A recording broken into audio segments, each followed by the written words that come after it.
Good afternoon. My name is Brian Pitts. I'm the Assistant Director of the Latin American Institute here at UCLA and also work with the Center for Brazilian Studies. We are thrilled to invite you to welcome you to our talk today by Professor Felipe Nunes of the Universidade de Minas Gerais, who is going to give us a great talk today about the role of fake news and misinformation in Brazil's recent presidential election, something that has aroused great interest, not only in Brazil, of course, but here in the United States, since it parallels so many processes that are happening here in the US and really throughout much of the world today. I'm going to pass it right now to Professor Susana Heck, Director of the Center for Brazilian Studies, who is going to introduce Professor Nunes and say a few words. Hello, thank you for coming, everyone. First of all, I think that this is a moment in which the questions of fake news emerge ever stronger in Latin America. We're sort of at a moment of failing states and flailing states as they try to deal with the question of legitimacy of elections, what is truth, what's going on. And in this context, social media has a really significant role to play. So this question about fake news and the future of democracy is one that is sort of a general wide question and not just linked to Brazil. We note that there are fake news issues, of course, everywhere and in the US as well as in Latin America. We're in, as I said, a kind of failing and flailing state problem in which the questions about what is actually the truth becomes more and more trenchant as we have this problem of denial of election outcomes, and then the streets being full of people and presidents being jailed, opposition people being jailed, and a general recalcitrance based on particular analytics. So it's really important that we look at some of these questions. So Felipe Nunes is particularly positioned to do this for us. He's got a PhD from UCLA, so he's a local product, which of course speaks to his quality. He has also an MA in statistics from here, and he's an associate professor at the Federal University of Minas Gerais, a place which I have a lot of connections to, and which UCLA has had a lot of connections to. So in some ways, it's kind of a sister university, so we're really delighted. He's widely published and works primarily on public opinion and questions of polling. He's the CEO of something called Quest, which is one of the major polling houses in Brazil and was one of the most relevant analyst of polls during the last election. I think it's really important to keep in mind how polling is now sort of one of the key barometers about what is sort of the trends in politics in ways that we haven't seen it before. They become actually very central in the political debates. So rather than having me just go natter on, let's go and have Dr. Nunes talk to us about the dynamics of fake news and democracy in Brazil. Thanks, Susana. Thanks for the nice introduction. I'd like to start thanking Latin American Institute for the invitation, especially for Brian and Susana for, making this happen. It's great to be here with so many good friends. It's an honor to be back at UCLA after 10 years and now to talk about something that I hope my advisor likes it, because in that time, he was always like, oh, I don't know if that's a good research. That's it. I can impress him. So as you all know, the title of this presentation is a question: is fake news destroying democracy? I promise you guys, I really hope to give you some answers about this. But before doing that, I need to show you something else, okay? Something that I think it's relevant to show you why fake news is something important personally. So Brian, please, can you? Yes, so on May 12, the polling house, I'm CEO right now, published this poll showing Lula 6 points ahead of Bolsonaro in a spontaneous voting intention. On that time, Bolsonaro was saying, "Oh, I'm winning. There's no way I'm going to lose this election. I'm in front of Lula." And when we published that, something that happened every month also happened here, which is we received a broad national press coverage. So everybody was talking about it, and Bolsonaro was very pissed. He was like, "Oh, that's a mistake. Something is not good about this." So what happened after this is that I'm at home. Brian, can you press the button? I was at home at night when I saw this tweet, okay? So the tweet I'm going to translate for you guys is saying, is this? Now it's working. So the tweet says, if you use the microphone, that's not probably create an echo. So I don't need to use this. No, you don't need to use the microphone, because there's a microphone on the box. Excellent. So the tweet says, for those of you who doesn't know, this guy is Felipe Nunes, the CEO of Quest. That guy here, okay? He's the one who did this poll that was published today. The poll gave Lula a big advantage. So can you guys believe that? I mean, is it possible to believe that? So can you understand what's going on here? This is Guilherme Boulos. That's not me. He's the leader of the homeless movement, so very allied to PT. And he's looking like in love with Manuela Dávila, vice president in the Haddad presidency ticket last time. So basically, Osmar Terra, who is minister of Bolsonaro, very important in the government, was trying to say, "Hey guys, don't," he's sending a message. Don't believe in that. It's wrong. The guy is from the left, so it's not worth paying attention. So I hope today I'm going to be able to answer if fake news is destroying democracy.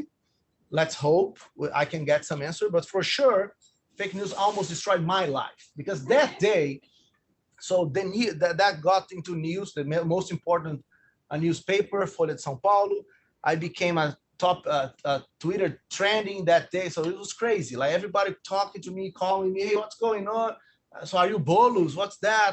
So, it was kind of crazy. Studying fake news is more than a research project right now. It's also something that I need to do in order to try to protect myself when those kind of things happen. That said, the goal of today is try to respond why politicians use fake news and how it has been used to maintain a very divisive electorate. Okay, those are the questions that I'm going to try to assess today. In order to do that, you need to have some context. So, Brian, please. So 2022, you can go ahead, please. 2022 was the most competitive election of our recent history. So if you see here, you guys who are seeing on the screen, it's just like 1.8 percentage point difference between the first and the second one. That never happened in history. Close to that was Dilma election in 2014, but you see it's decreasing. Elections are getting more and more competitive over time. Yes. It's first round or second round? So everything here is in second round. Go ahead, please. 2022 also was a very particular election because Bolsonaro used all his power to spend money in that day. And that has no history in the country, right? It's by electoral law, you can't increase spending because it's wrong. And he did like all that, right? He tried to give people as much money as he could to try to win it.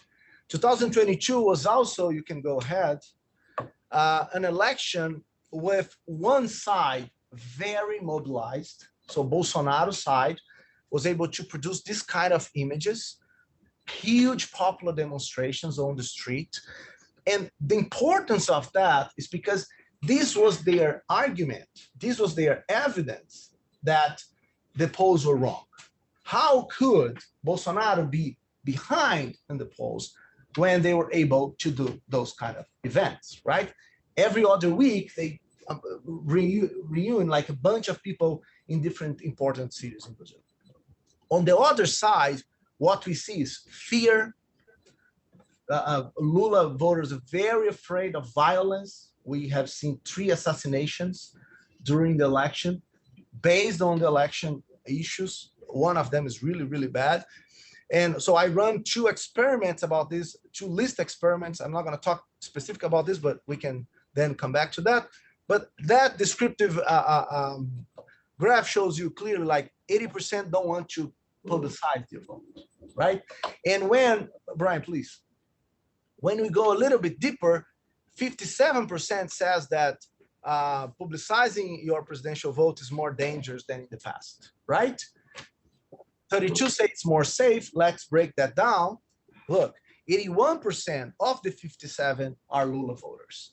Only 5% of Lula voters say it's safe to declare vote. So one side, Bolsonaro, very mobilized. So they're really like on the street, having ads on their cars, making statements on the internet, whereas Lula voters are shy and afraid of what was going on. So that's kind of the context in which the election happened this year. Yes.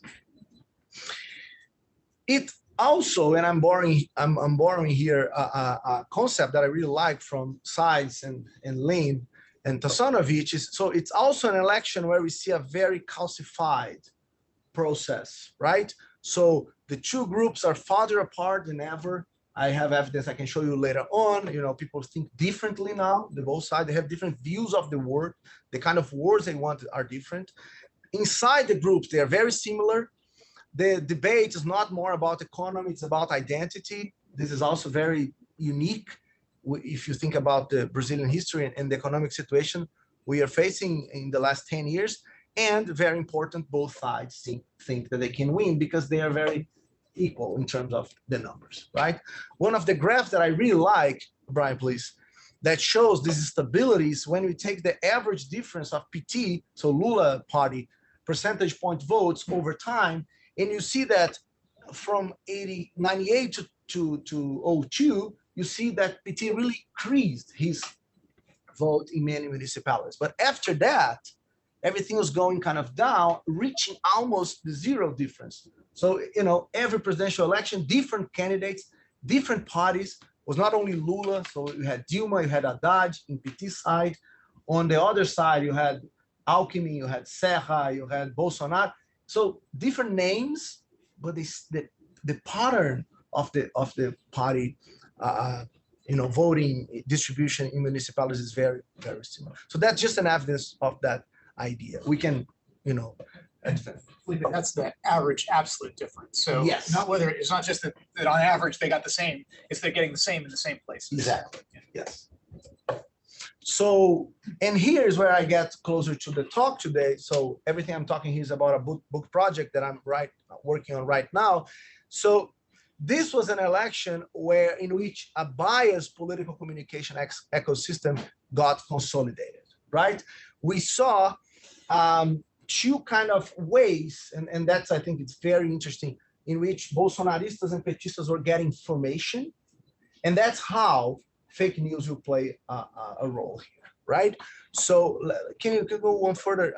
In this ecosystem, voters are trying to minimize the effects of this cognitive dissonance they have by either refusing information that goes against what they believe or seeking information that reinforces what they already thought. You can go one more. So this, when we made those graphs, we were like really thinking, how is that everything in Brazil seems to happen so fast, right? So from August 21 to December 22, we see a very big decrease in the percentage of people who say they get information on politics on TV, right? From 57 to 34. Whereas social media got to 21 to 28%. So a shift there. Yeah. Was this select only one option? They have to say, what's like, where you really get information. What's the most important one, the primary one. Yes. Yes, thanks. So, it's a big shift. It's an interesting shift. But it's more interesting to understand this ecosystem if we go one slide ahead, which is let's classify how petistas and anti-petistas are consuming information. So on one side, petistas are mostly looking at TV to get information, whereas the anti-PT people are all going on social media primarily to get their information. So two words there, right? If you go this way from petistas to non-partisan and anti-petistas, you see how things go like smoothly in terms of degrees. Yes. Is there an age component to this as well? Where Bolsonarista is younger on it? Yeah, so the thing, yeah, that's a good point. So Bolsonaristas tend to be older, yes, than Lulistas. And that's why it's the crazy part of it, right? Because usually social media is consumed by younger. Well, that's more the than problem. Well, people don't know how to use social media. so you know. At least that's what I hear. Not on social media. Yeah. I heard that. Are you on social media? I saw that on TV. Okay. So go one further. So yeah, so ecosystem in which Bolsonaristas are consuming information one way, Lulistas are consuming information the other way, right? You can, yes. Here's where fake news play a very interesting role. Yeah, go ahead. So 88% of Brazilian voters say they believe they have received fake news about one of the candidates for president during the election cycle. So everybody received something, or at least they think they received, right? 61% of them say they received fake news more than I mean, every day, more than once. So all the time, right?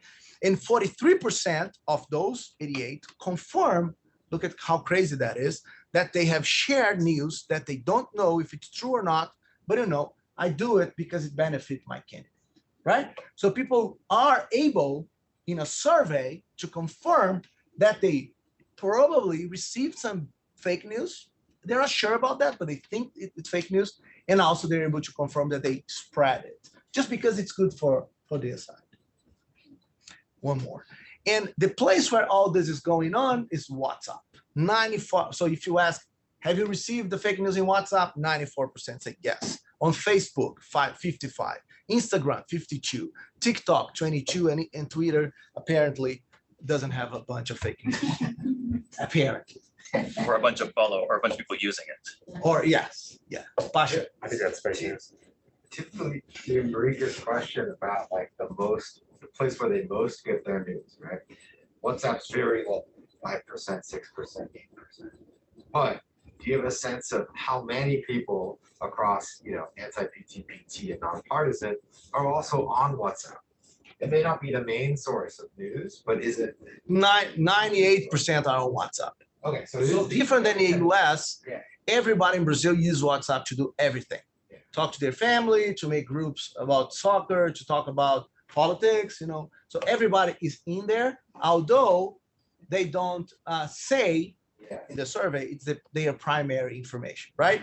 When we're talking about Bolsonaristas, though, and I'm going to show you an evidence on monitoring we did during the election, I mean, they are all there talking all the time about, you know, mobilization and, you know, stuff on to create those manifestos we saw before. So WhatsApp is really very important tool in Brazilian politics right now. But is it right to say that the differences in these bars reflects both the propensity to see things that are fake, but also the propensity to see anything at all? Oh yeah, I think so. Yeah, because you know the only difference here, Jeff, would be that Facebook. If you ask people, do you use Facebook in a regular survey, that would be around like 70%. So be the only difference in terms of usage and, you know, propensity of seeing a fake news will be on Facebook. The other, it's very similar. The two rates. Go ahead. Oh yes. People's perception of which one has the most fake news? Like, it's not a content coding, it's asking people which one do you think has the most fake news? I will show something about this in a second. Okay. Before that, I just, you know, I can't make a causal claim here about what I'm going to show you, but I hope it's a good evidence to convince you that we really need to pay attention on fake news. Okay. So We monitored 20,000 WhatsApp public groups during the election this past year. And so what we did is every day we collected data in those 20,000 groups. We classified what is and how many news are there and how many of those are fake news, right? The way we do that is we go on the checkup website for like a newspaper and we cross the information with the information that's being spread. So from August to December, we found 720 different fake news on those groups. That means we identified on average 5 different fake news every day through all the election process, okay? The majority of that about electoral system. 32%, sorry, were about, our electronic voting system is wrong, right? Now, take a look at this graph. You can go ahead, please. That asked people, do you trust in our electoral system? June of 21st, 72% say, yes, I do trust. 18% say, yeah, don't or have doubts about it. In the end of the electoral process, that switched completely to 56 to 35. I've never seen, in the recent, in the work I do in Brazil, nothing changing as fast as that, right? Again, I can't make a causal claim that, it's because there were so many fake news about this that changed it. But, I think at least we have to pay attention on that evidence, okay? So yes, go ahead. That becomes even more interesting because when we split the data among Bolsonaristas and Lulistas, you see that Bolsonaristas from one side don't trust completely or have doubts or don't trust. So 76%. 76% on the other side, Lulistas have a different mind about this, right? So there is a very clear sorting on this, and it's changing over time in a way that so this is the cross table on the last poll I showed you, in which This is just a snapshot for November. Yeah. That's the last right. And Mike, if I do the graph over time, you see that the increase, that's in a paper that we are writing, we're doing right now. The increase is among Bolsonaristas. It's not among, so Lulistas are increasing on the margin, but most of the change is happening among Bolsonaristas. So he was converting people who were already on his side. Exactly. Okay, that's probably why I didn't win. Okay, so all that evidence I showed you so far and the context, just to give an idea how important this is. But I want to call your attention to some research I have been doing with 3 other colleagues: Natalia Bueno, who's a professor at Emory; Nara Pavão, professor at Pernambuco in Brazil; Fred Batista, also political scientist, North Carolina, and myself. So we created this group to study fake news since 2018. And I think so far we have some good evidence that to defend the idea that yes, fake news is really destroying democracy. So let's start by the first evidence we found, right? So the levels at which people believe in misinformation vary substantially with the type of rumor and with how you measure it. But without question, we observe beliefs in falsehood. So the first thing we did in 2018, so first Bolsonaro election, was we collect a bunch of fake news, like real fake news that are really happening on the world. And so we randomized them and showed that to people, control and treatment groups. And we asked them, do you believe that? Is it true or not? So almost 60% of Brazilians believe that Pope Francis declared that the biggest crime of Lula was to fight hunger in the world. Of course, that's wrong. Pope never said that, but 60% believe that the Pope did it. Whereas only 32% believes that the Economist chooses Lula as the world's most corrupt president, right? So you see a lot of variation in terms of in what you believe, but you do see people that tend to say, oh, no, I think that's true. The second thing we learned, and that's also seen in many other projects around the world, is that belief in those stories is largely predicted by one's political belief. Okay, so people tend to believe stories that are congruent with their beliefs, showcasing the importance of motivated reasoning. You see here on this first graph, anti-PT rumors are more believed by anti-Petistas, whereas pro-PT rumors are more believed by Petistas. You know, this is in an experimental setting.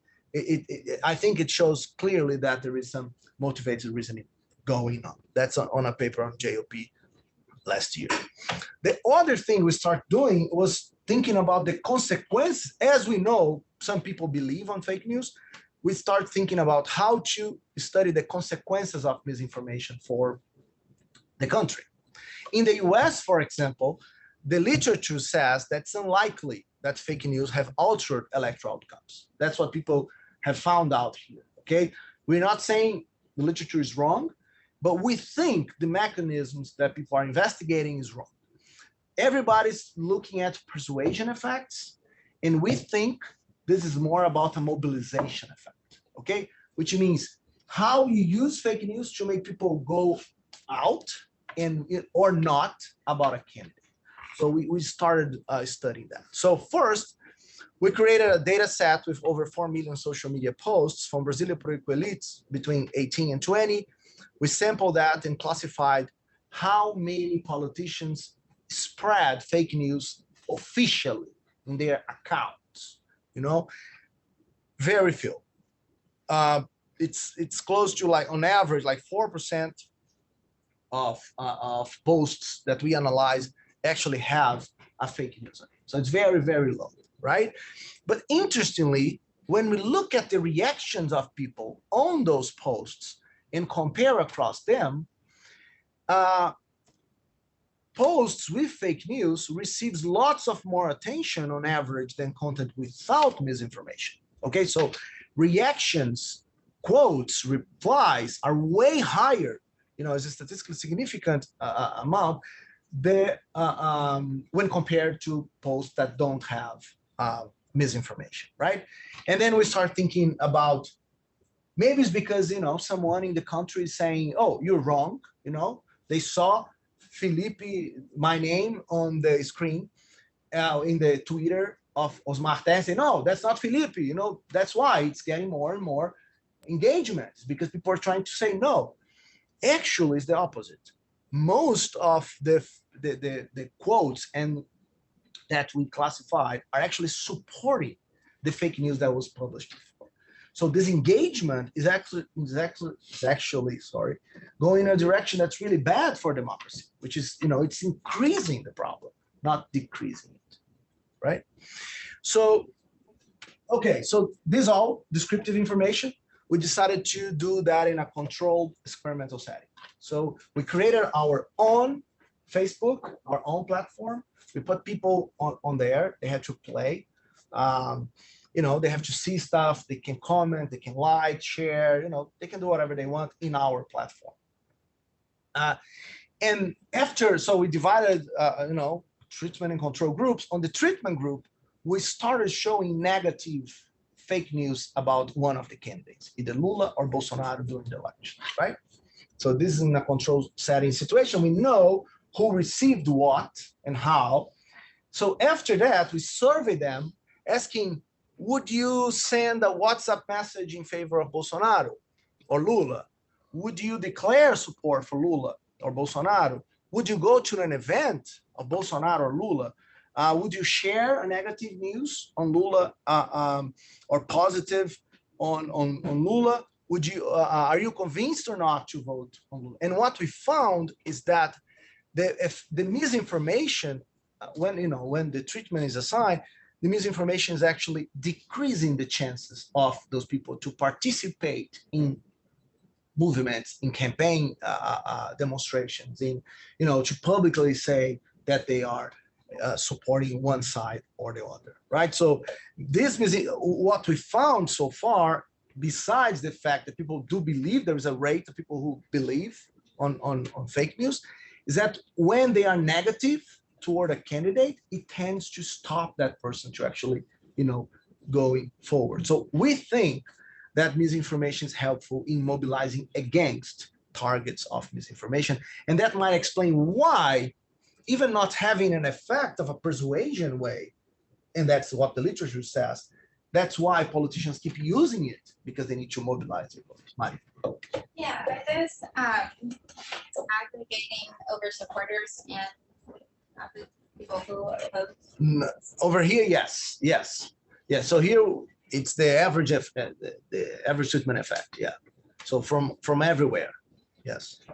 So the random assignment is across the idea of who you support already. And have you looked at heterogeneity? Yeah. So when we do that, we see that Bolsonaro voters are definitely, it's the same effect that we saw before. So Bolsonaro voters are really not going to it. But the interesting part is that, and that's in the review version we're doing for the EJPS, is that Lula voters are less likely to do all that, even liking him, even identifying themselves as Lulistas overall. They tend to be less likely to participate, to be vocal, to defend, to campaign for Lula, which is crazy. When you sorry. I obviously like any argument that puts mobilization over persuasion. I just believe that's how the world works. But in a country where voting is compulsory, but these other things are not compulsory, sending WhatsApp messages, declaring your support, those are things that you can do or not do, campaigning. I wonder if questions specifically about campaign type activities or non-voting type activities really can be extrapolated to turnout, differential turnout mobilization in the election. I mean, it's compulsory. What is the turnout rate? 90%, something like that? No, that's it. Lower. Right. So I was happy that you raised that question. So in the last 15 years, the rate of participation is really decreasing over time. Now we reached 78%. Okay, well, right? If we ever get 78% in this country, revolution. Oh yeah, of course. But on the opposite side, in our history, the normal, it's 98% going to vote because you have to, right? So there is another part of evidence that I didn't bring here, which shows that abstention is really the most key important variable nowadays to understand who is going to win the election. So when you talk about predicting the outcome, you have to first model the abstention, because usually in this election that was especially true. Lula voters were the ones more poor, in more distant areas, more migration, more distant from their original home. They tend to vote less, right? So if you really mobilize Bolsonaro voters to go as they were motivated, as I think I have here, and on the other side, you have even a minimal effect to stop Lula voters to show up, you can actually get an effect. That's what I wanted to get at, was the demobilization. And we know that's part of what goes on too. Those are stories about the Bush campaign paying black pastors to demobilize their congregations, saying there's no point voting. How much of that happens here? How much of the fake news is directed at basically convincing Lula voters to stay home? I think a lot. Yeah. And I think so when I'm talking about misinformation as helpful in mobilizing against, I'm actually talking about demobilization, right? Like if you focus, for example, in the evangelical groups, a lot of messages saying Lula is devil, he has pacts with all the bad things. In those groups, you actually see, I think, I don't have evidence for that, but I think this kind of work would create incentives for them not showing up or not voting for Lula at all. So it's exactly, Mike, at this point that we are in the research. Why? So after showing that to the Supreme Electoral Court, we convinced them to run with us a field experiment in which we are going to do a huge campaign in different areas of Brazil, do the control and treatment thing to see if if we are actually able to, when we use negative fake news, usually make people not going to do something. And the way we're thinking about this is about vaccination. So in Brazil, that was huge, right? People were really, there was a debate about this. No one was questioning that before. In Brazil, the rate of vaccination was always high, close to 100%, the coverage. But COVID vaccine was way less than that. So we're thinking about putting together this study with them to see if they, when you show negative things about, the vaccine, if you're able to demobilize people, and of course, after you have to say, oh, no, this is just a study, please go. But, it's an important thing to try to check, right? So, One more quick question. oh, sorry. Do the people who are responding to the survey know that the surveyor is the one who sent them the news? So like, Lula's the devil. How do you feel about Lula now? Like, I know that you sent me something that says Lula's the devil. So how do I distinguish between I changed my mind, now I don't like him as much, and like, I'm afraid to tell you? Right, that's a good point. No, so in this study, we did all together. So in the control experimental setting, people were playing with our Facebook, and there they saw like negative news about Lula or Bolsonaro, depending on the context we did. So it's everything, they were in a lab basically, doing this stuff, and then the survey comes kind of right after that. So it's not necessarily. I mean, it's not necessarily the same, but I think people suppose it's like, it's part of the thing. I guess. I mean, I don't know. I don't know. That's fine. Lee. Are there any groups that get both sides? Like, this candidate's the devil, that candidate's the devil? No. Like, okay, yeah. No. Because I'm just wondering about, like, I mean, in equilibrium, right? The misinformation is out there, but the other thing we know mobilizes people is believing that the other candidate is super extreme, right? And that will mobilize the opposite. And so in this case, you've got multiple different mobilization effects working together, and it might be interesting in a future experimental design to sort of pit those against each other. See, yeah, we didn't do that. Well, I think that's one of the questions that the reviewer sends us on the paper. Like, that should. It wasn't me. But it's a good point. So we will have to do a second part for the paper to stand, and we might then add that link to the idea. So you had them in the lab looking at a fake Facebook page. You're seeing like a Facebook page, right, with a lot of stuff. Right. They don't know it's a political experiment. No, at all. There are like. So there are fake news about Messi. Mm-hmm. There are fake news about like, soap opera actress. There are a bunch of. The idea is that they're treating this as though it was their own Facebook feed, where whatever algorithm produces stories for them is the same as what. Yeah. So in the beginning, what we did was they respond to some questions, kind of profile them. Oh, we're gonna try to give you the best. We're testing this new Facebook thing, and we want you to check, we want to see if our algorithm is working well. So answer those questions, and they say my age, what I like, interests I have, and all that. And then they start seeing stuff, right? News, pictures, a lot of stuff. Yeah. So they think it's a page of a. I guess the reason I'm asking, and again, this is my ignorance of social media, but this idea of silo, right? That we get the news that someone thinks we want, but also to what extent do the consumers of this news, real or fake, consider the source? Right. Or is it on Facebook, it's truth? Or is it who's saying it? Whose tweet is it? Whose post is it? I think that's a very important part of it. Yeah. And I mean, we couldn't replicate that on the experimental part because, we would have to actually use data about their friends to show them. We couldn't do that.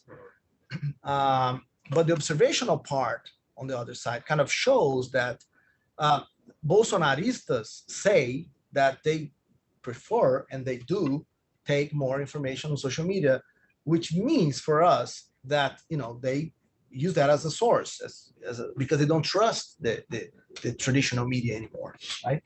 Whereas the other side say, no, social media is all bad. We don't like that. We have to trust on Global and all Global News and all those outlets. So, it's because of that, we were expecting Bolsonaristas to act in a way, and Lulistas the other way. But the effects we got were all the same, independently on your political position. That's what struck us the most, right? Like, if you receive a Bolsonaro negative message, you tend not to, at least in the survey, after all, you say, I'm not sure if I'm going to go on the demonstration. The same thing happened with Lula. So, even with different rates of trust in the traditional and the new kind of media, the attitudes, after all, is similar. So they are experiencing, it seems to me like you described, this sort of social media feed, and you sort of told them that this is supposed to be about tailoring the feed to things that they would be interested in and so forth. And then in a sort of natural way, they're experiencing these stories. They can, well, first off, I love the idea of a Brazilian guy telling fake news about Lionel Messi. I'm sure the headline's like, best soccer player ever. But were you able to do, were you doing the kind of telemetry that guys that do like message testing in Silicon Valley would do? Like, are you looking to see, like, did people put eyeballs on these stories? Like, as they're scrolling through, did they stop and read that story? So there's no eyeballs there, but we motivated them to interact with the tool. With each, okay. So if they like, you can like. You can click on something. You click, you can comment, you can, you can interact with this. Try it. Right. So they have a little bit the experience of stumbling across these things. Yes. It's not like a traditional framing experiment where it's like, here, read this. Yes. And then Guy tells them what to do. yeah, right. So there is an interaction part. And there's a little bit of an intention to treat effect. Like, maybe some people didn't actually see so much the story. And that's a part of the data that we are analyzing right now, because we know who actually clicked share, decided to comment, and we can divide them to people actually who only saw it, didn't do anything, and so we're looking for intensity different levels because of that. Yeah. So those findings, I think, support the idea that fake news is a threat for a quality of elections and stability of democracy, because if you control the flow of information, you can actually control how people are behaving based on that information. So the question that remains is how to fight that, right? And interestingly, this was the first question that we raised in 2018. First question we had. So I was following American elections, and then Bolsonaro came out, and I was like, you know what? I'm pretty sure this fake news thing is gonna come down here, So in 2018, before the election, we started doing like a lot of experiments, checking what kind of vaccine you could give people to be like, oh, don't believe in fake news. We tried like 7 different treatments. No statistical significance at all, anything. So even the fact checking, which is known in the literature as something that works in Brazil, we didn't find a fact. If you say, if you put the person saying, I didn't do this, I didn't do, you show the person like, oh, Glaze Hoffman, who is PT president, did this and that, blah, blah, blah. And then you show Glaze Hoffman saying, I didn't do this. Still, you can't decrease the amount of, people who believe on fake news at all. So, we were very frustrated in 2018. Then we came with all these mobilization stories of thinking about it. And this past year, we decided to try a different treatment, a different vaccine, let's say, for fake news, which is inoculation. right? So what we did was we invited Folha de São Paulo, like the New York Times of Brazil, to create a campaign and really campaign about it. Like, oh, you know, don't watch out. Fake news is dangerous. Like, you should pay attention on this. So, you know, we reunited like 3,000 people. Half of them start receiving Folha de São Paulo kind of attention news. So, hey, watch out. You know, there are a bunch of stuff going on. Watch out. Be careful. You know, if you really want to read good news, read Folha de São Paulo. Watch out. You know, we're like doing all that. And in the end, then we surveyed those people again, and we were able to, for the first time, see a small but significant effect on a decrease in belief on fake news when people were exposed to this awareness campaign, you know, this educational campaign. It was very intense, I have to say. So the effect's not that big, okay? But, you know, it was something. Then we tried sending them a real newspaper on their home and say, you know what? In order to avoid fake news, read more newspapers. So this is for you, for free, for 60 days. Do it. It's good for you. It's good for your health. Do it. What the hell is this though? Minus 0.87 points in terms of like reducing the belief in fake news, the second column. Then we use email, right? Folha de São Paulo starts sending lots of emails to that person saying, you know, don't watch out, don't read Folha de São Paulo. It's really good. We're doing our work.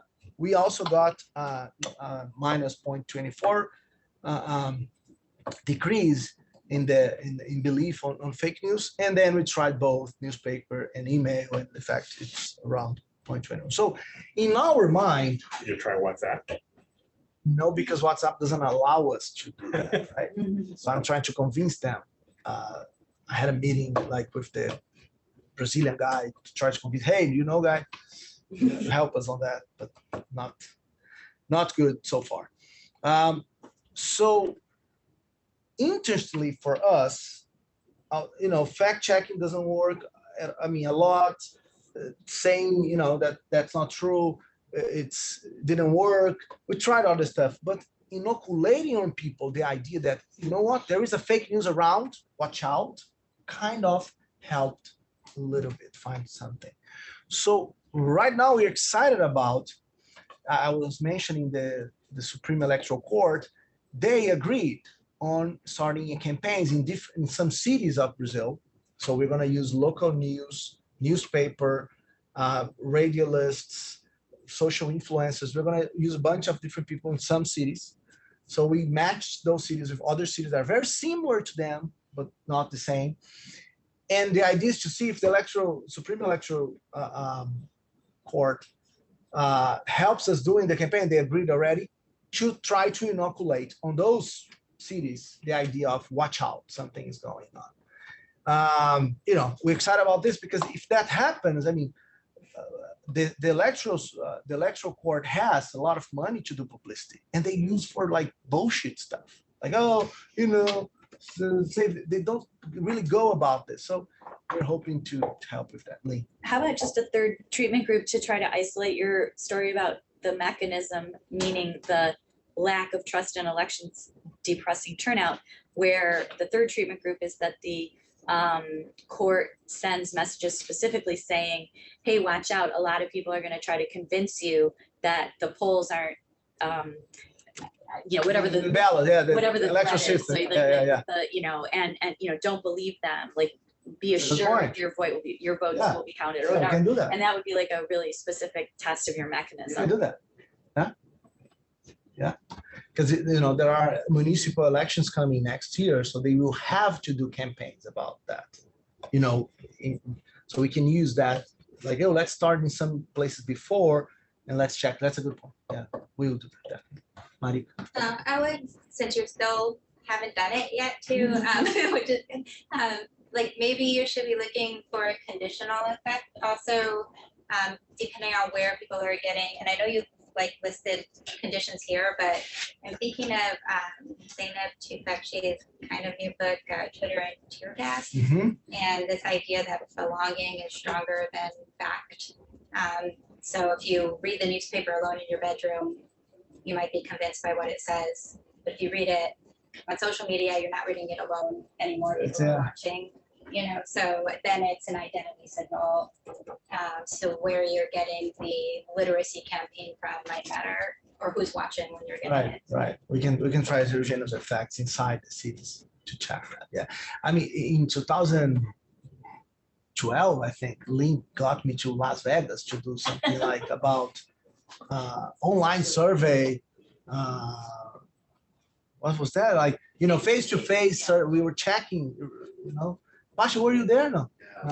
It was fun. Yeah, Las Vegas. So, yeah, so we can try to do that, like in terms of, you know, changing the way the person receives the campaign, at least in some places to, okay. That's a good point. Yes. For this study, did you like control, I guess, for partisanship at all? Because I'd assume like Folio readers tend to be pachistas, broadly speaking. And so if they're getting news like, oh, you're going to see fake news about the election, it's going to be fair, the electoral process is great, thumbs up, like that's something they're inclined to believe anyway. So I guess, is there a way to like adjust for this like confirmation bias based on partisanship? Yeah, it's a great point. Yeah, it's true. Folha de São Paulo readers are more pechistas than others. So the fact that we were able to identify, you know, show the effect here is actually showing that the mechanism could work in some groups, not all groups in the society. And the problem is that we have to fix this in the other side, not in the side that we're looking here.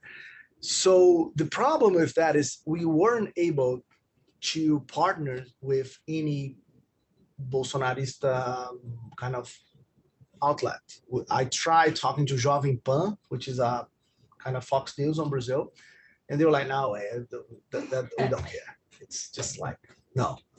So, you know, we would need someone actually to do that. Otherwise, it would be, I think, so fake that the facts might be there or not just because of this study.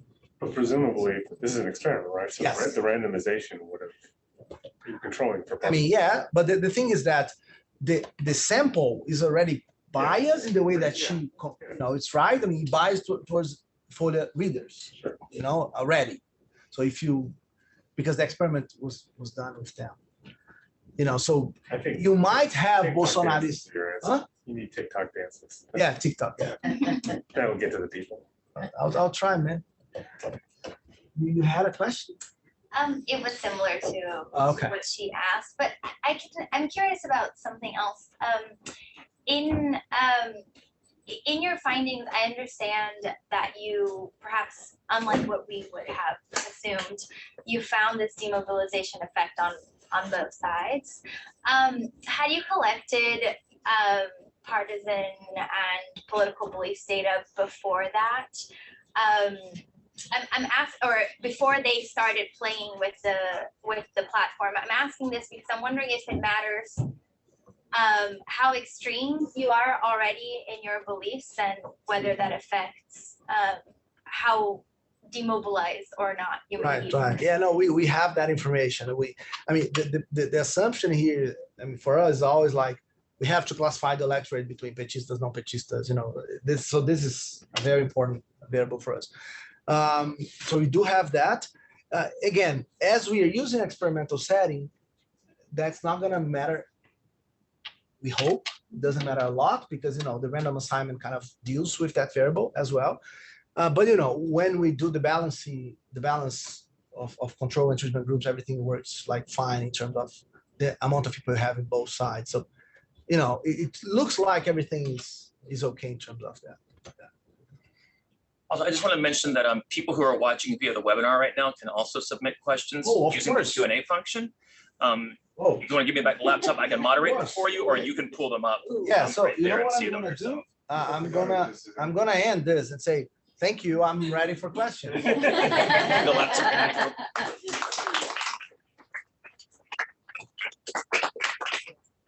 If you are watching via Zoom, feel free to submit questions using the Q&A function. I think we have a couple here already, We have 20 and we people will there. also take them to the audience. And we do have our first question from Zoom. Is from Gabriel Sotodolsky, who is a graduate student here at UCLA Nice. in geography, if I remember correctly, although I could be getting my departments Nice to meet confused. you, Gabriel. And Gabriel's question is, what about the big Bolsonarista migration to Telegram? Oh, yeah, so that might be a question about one of the first things I said. So Gabriel, we started monitoring WhatsApp because we know that, all Brazilians, not to say, almost all Brazilians are in there. But right now, this the ecosystem, the bias ecosystem that I was talking about, is really getting emphasized because not only Lulistas are less likely to believe in information or trust information from social media, but also Bolsonaristas tend to believe less in social media information that comes from outlets like WhatsApp. They're going more and more towards Telegram, as you said. So what we're seeing is that this ecosystem of information is getting way more clear. It's like if you want to talk to Bolsonaro, you go to a room. And if you want to talk to people that don't like Bolsonaro, you go to another room. I mean, they're completely separate, right? So I believe the effects of everything that I'm talking about here tend to be stronger over time if we don't do anything about it, because, now you trust Telegram, your friends are there, they're sending you information and messages, you tend to believe more in the stuff that comes on Telegram than on WhatsApp. So, if anything, this might be worse than the facts we're getting. Right. So I have my own question for you. Oh, thanks. And that is, among a lot of us who sort of observe Brazilian politics closely, especially in the first round of the election, but I think the second round of the election as well, your polling firm performed better than just about anybody out there. Why? What is different about your methodology that where you guys got this, like a free plug, right? Like you guys got it and other people didn't, especially with the first round being as close as it was. I mean, thanks. I think the main difference was that we decided to control the sample by income. That was the main difference. And the reason why I think that makes difference is because in Brazil, we mostly do face-to-face surveys. It's less rare. It's rare to do online surveys or calling telephone surveys. People do household still because of the coverage of internet and all this stuff about cell phones and so on. And then when you do that, it's getting harder and harder to get interviews face to face, of course. But when you try to do a face to face interview without controlling for income, you tend to your chance of actually getting the very the high income people is harder. So the chances are lower. So most of the my colleagues, they were like, what, we're not control, just age and sex is okay.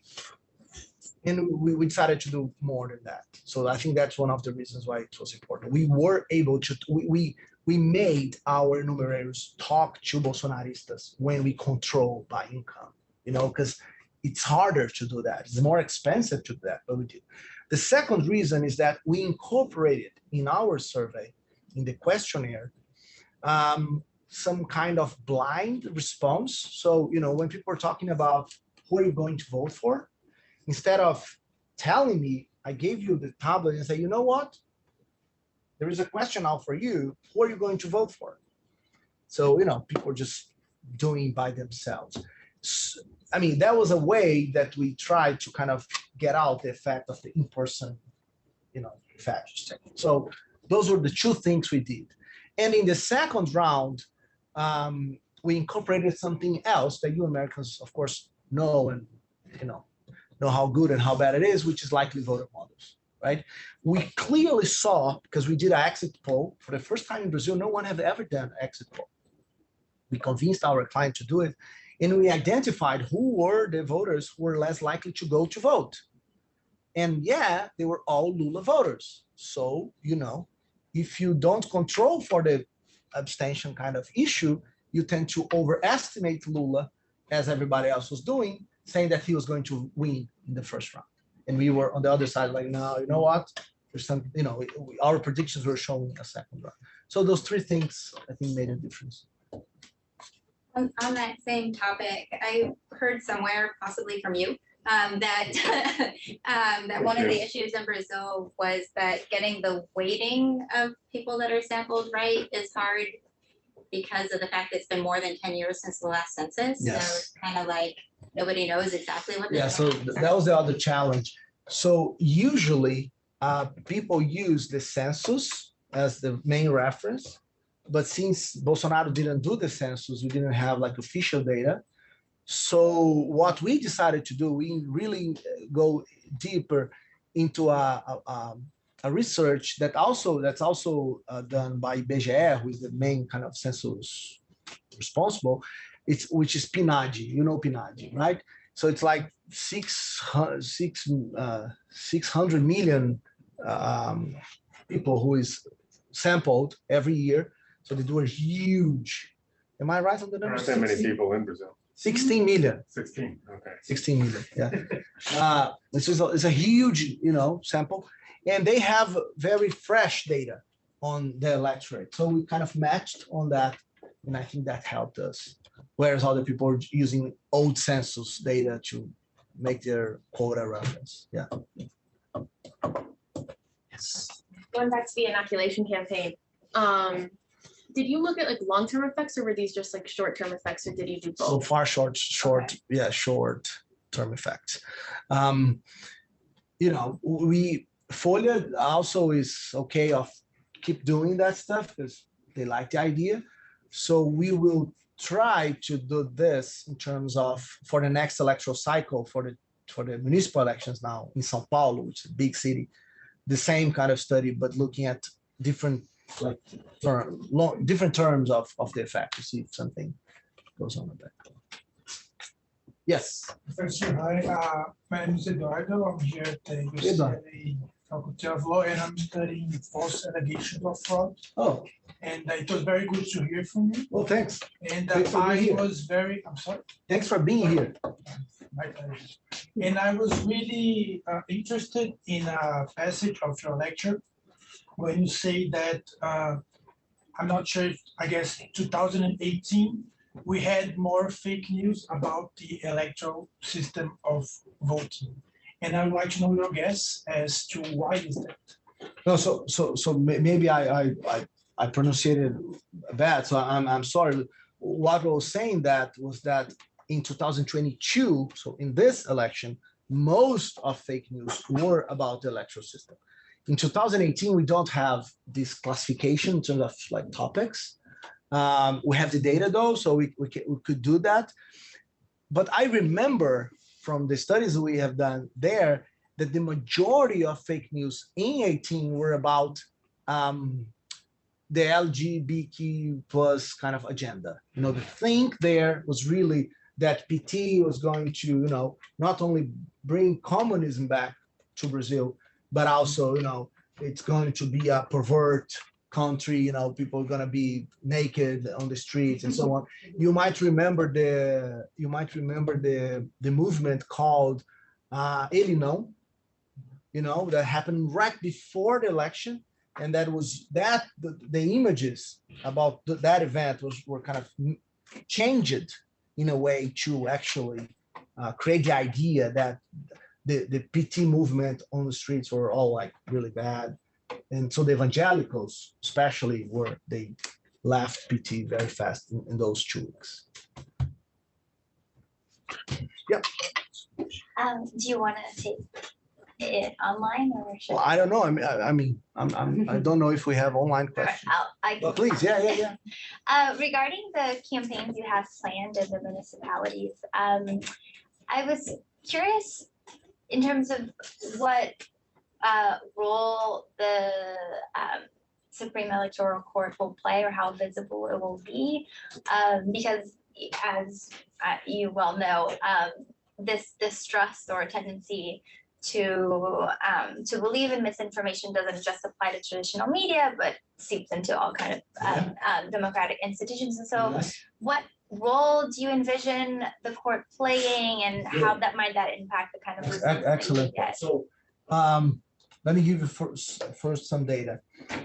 It's really sad that nowadays, if you ask people about, how much do you trust the electoral system, the Supreme Court, Congress, the presidency, media, all below 30%. Very bad, very, very bad, right? The only three institutions that are still, I mean, considered as something trustable are the armed force, and that's the poll before the January 8th. So something might change. We are running a poll next week. We're going to replicate that question. Polícia Militar, which is the military force in the states, you know, and the church. So, you know, all of them not democratic. All the democratic institutions, low trust. All the other ones, these three especially, very high. The church, mean the Catholic Church, or just? Well, we asked both, Catholic and evangelical, and both are very high. So the problem with dealing with fake news is that you depend, as I showed, on the, you know, you have to deal first with the problem of who is going to do the campaign. And, you know, ideally, everybody would agree together that fake news is bad. So everybody together would gather campaigns against it. But that's not the case. Just a part of society wants to do that, right? So we have a problem. The electoral court, as I just mentioned, doesn't have a lot of trust right now. So it's possible that the campaign we're running with them has very limited effects because some people, the people that really need to listen to the message, just, you know, don't believe on them. So that's a problem we face. And, you know, that's not only a research problem, it's a country problem, you know, because right now, the trust is something that really needs to be rebuilt in the country. If you want to if you want to grow again. Question here from. Oh, no, please. From the audience. No, I'll do whatever. So, Equipe Vox is asking us. Oh, nice. Is asking us, do you think this mobilization effect you found was played an effective role in the preparation of the events of January 8th?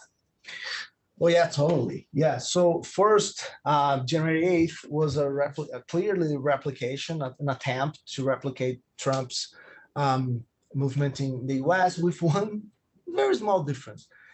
In the US, Trump was still the president when everything happened. In Brazil, Bolsonaro was not the president anymore when everything happened, right? So we were expecting that the armed force and the police force were going to respond to the current president, right?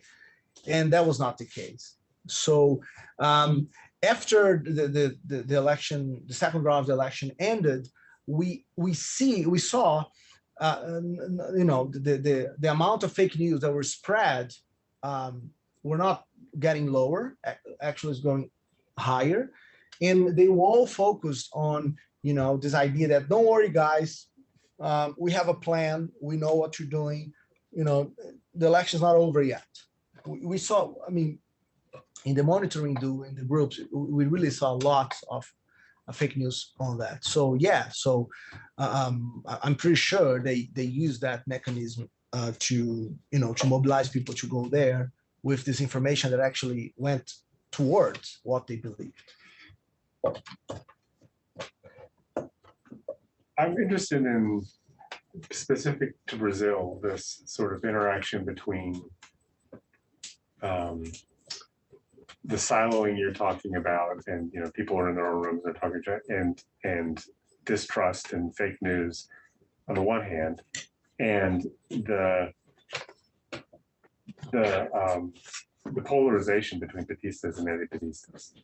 So when Samuel Zazuko first sort of wrote that book and people were talking about, it was kind of a surprise, right? Because the first thing everyone knows about Brazil is they got 612 parties in parliament.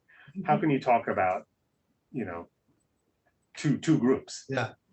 And one of the reasons is, despite what you said with one of your graphs, I would contend that every election since the first time he lost, Lula has been one of the candidates. No. Well, not technically, but he lost twice. He lost 3 times. He won twice. Dilma won twice, who was just Lula's protege. Haddad ran because Lula was in prison. Right. And his campaign slogan was Haddad is Lula. Yeah. Right. And then Lula. Lula is our Like, So every election, one of the sides has been the same.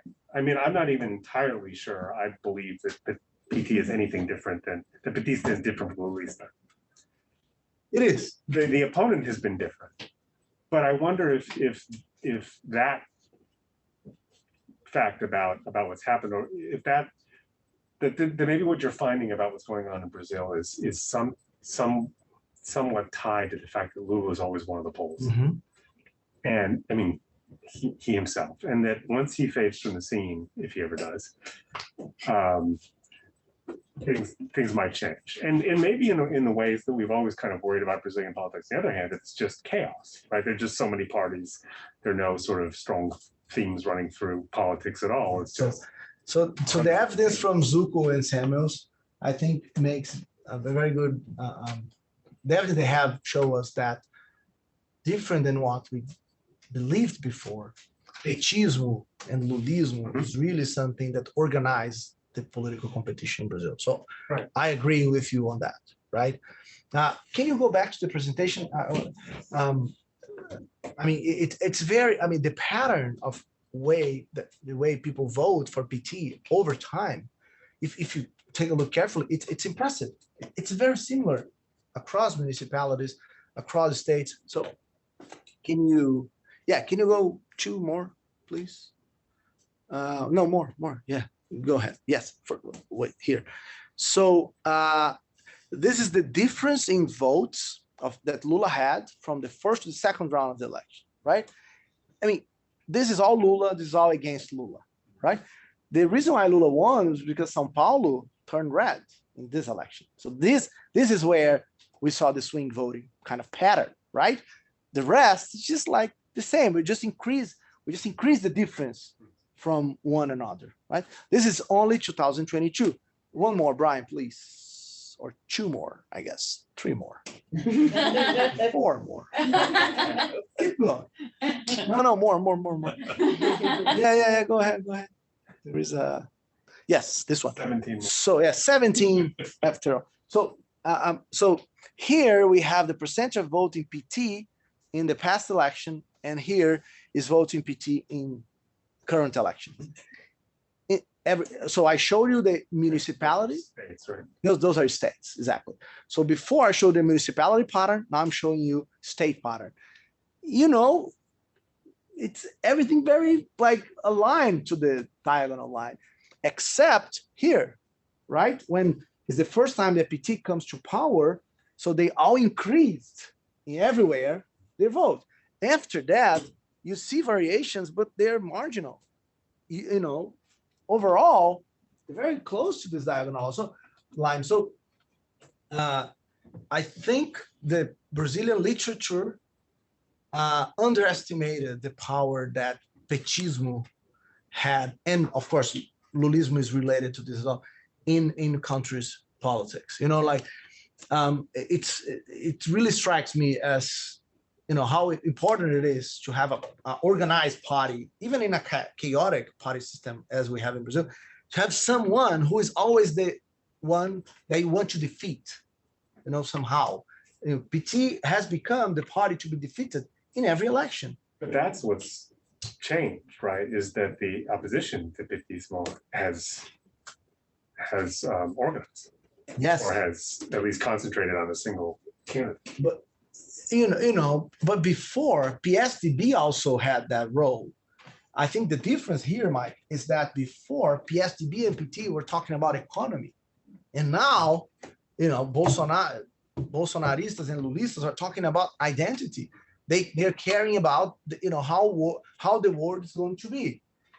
This new issue that's being discussed, it changed, because now those rural areas, those conservatives, they all identified with their candidate.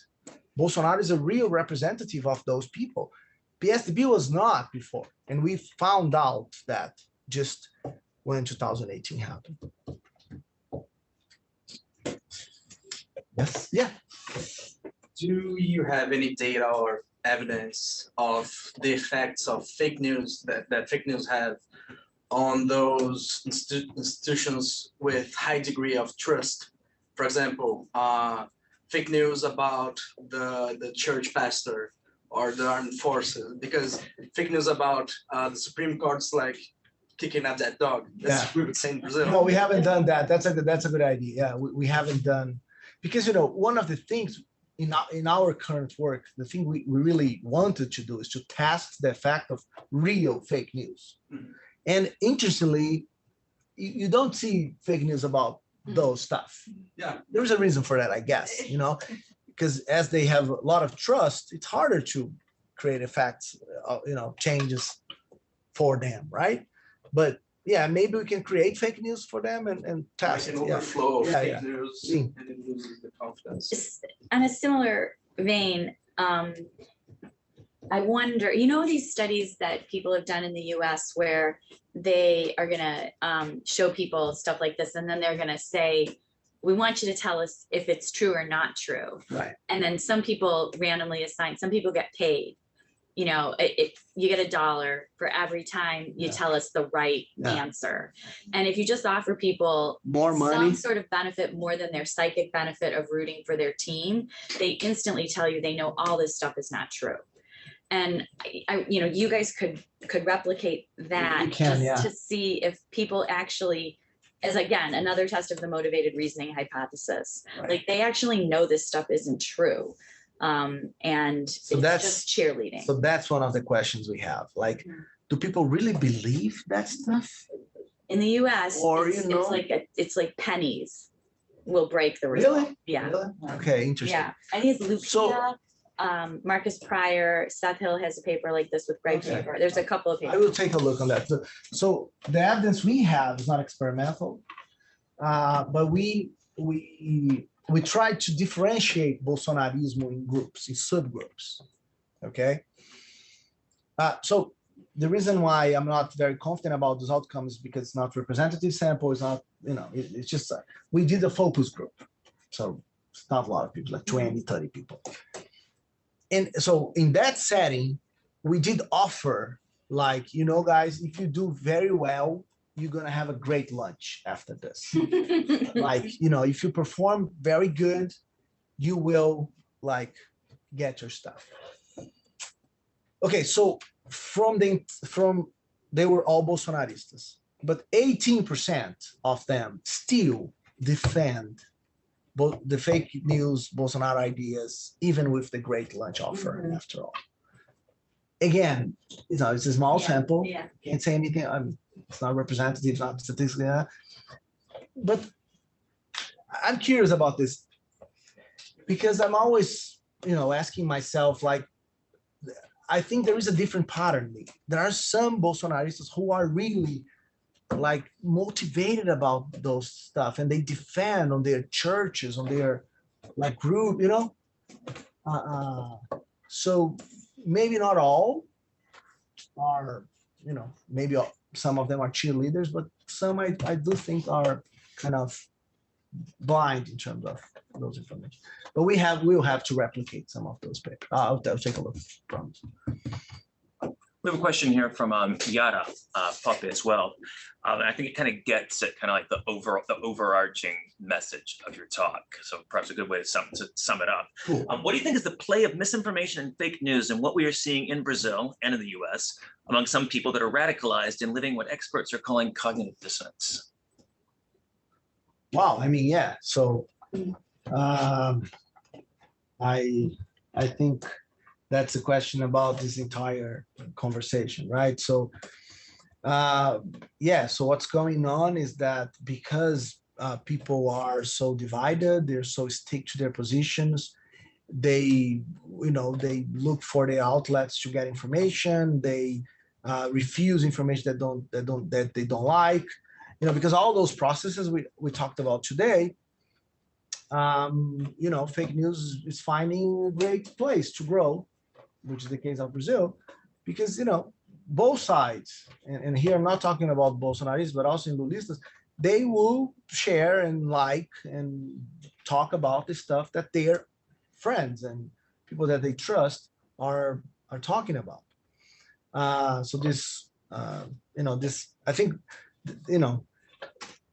we will have to deal with the society in which the division from one side, but most importantly,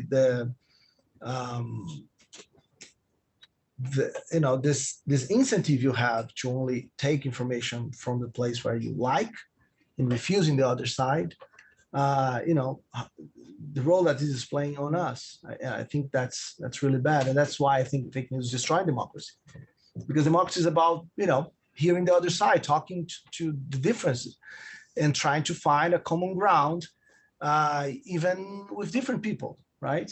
In this new setting in which you can live in your parallel world, why bother? So, for me, it's a big challenge that democracy has, and we really have to think about this. I've got just one more question, but don't you think in the self-sorting, where people only associate with the kind of people who get their news from the same places, they're not being exposed to people who challenge them at all, right? Even in their personal lives. Right. A friend of mine just had this happen with a friend who really loves her brother and thinks her brother is much smarter than she is. And she's a very sane person. And she was starting to repeat this just crazy stuff about COVID vaccines. And my friend who's known her for 20 years was like, that's totally untrue. And I said to him, if you don't start talking to her once a week, she's going to go down that hole because nobody's doing that. Oh yeah. So the part I didn't talk today is the part of the research in which we are investigating the facts of the polarization and the calcification outside politics. So we have seen huge shifts in an increase on the percentage of people who are saying, I'm not interested in the other side. I don't want my son to be married to someone from the other political party. I don't want my son to be studying a school, that has a lot of people that are, from the other side. I'm not buying products from Bolsonarist entrepreneurs. So,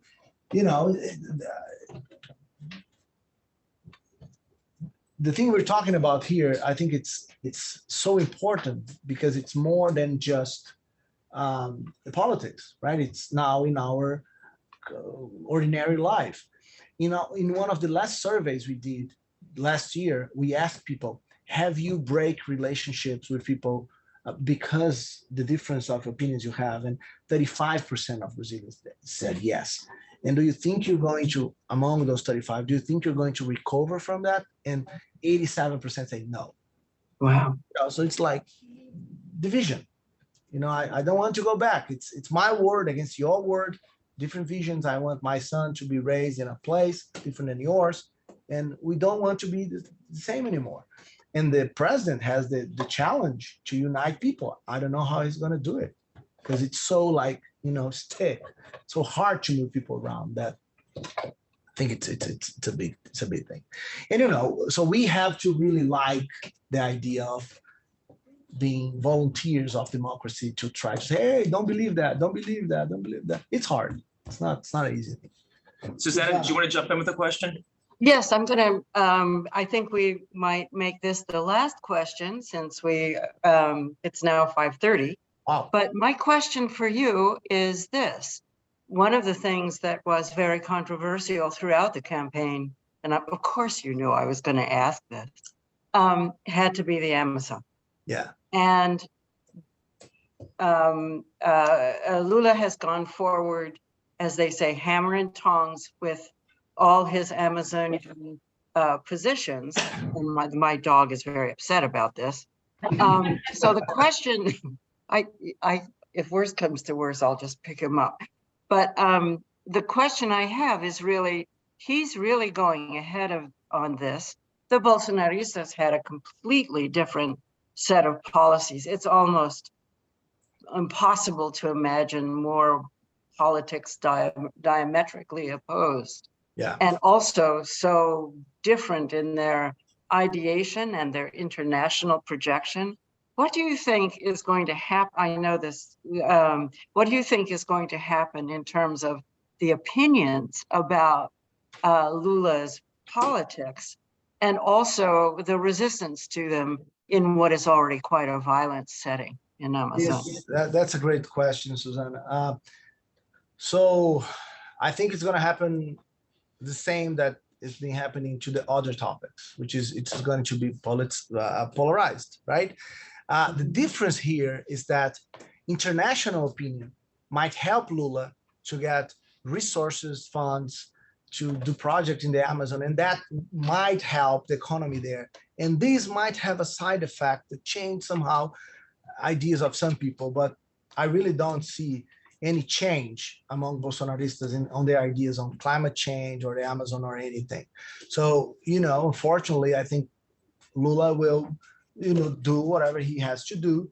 And I think, he's doing right in defending the Amazon and showing Brazil around as an international country who cares about it again.